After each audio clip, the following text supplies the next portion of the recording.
నిజంగా నువ్వు గర్వించావా? ఖచ్చితంగా నువ్వు పడిపోతావు. ఖచ్చితంగా మన వల్ల. అందుకే దేవుడికి ఇష్టం లేదు ఏమంట మొట్టమొదటి చెప్పండి ఏంటంటే అహంకార దృష్టి. చాలా మంది అహంకారంతో ఏమంటే దేవుడి పిల్లలను చిన్న చూపు చూస్తారు. పేదవాళ్ళంటే చాలా అలుసుంది. ఎంత దుర్మార్గమైన స్థితిలో ఉన్నామంటే ఈరోజు కూడా కొన్ని గ్రామాలు కొన్ని పట్టణాల్లో కూడా ఏంటంటే పేదవాళ్ళు చాలా చాలా చాలా ధనవంతులు చిన్న చూపు చూస్తున్నారండి ఈరోజు కూడా. మన వాళ్ళ బడుగు వర్గాలండి.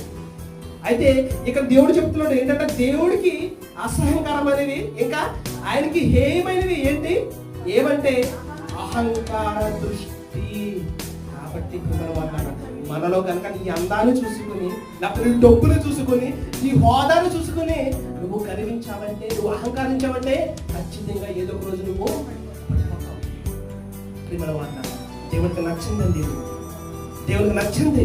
అందుకే అహంకారం దృష్టి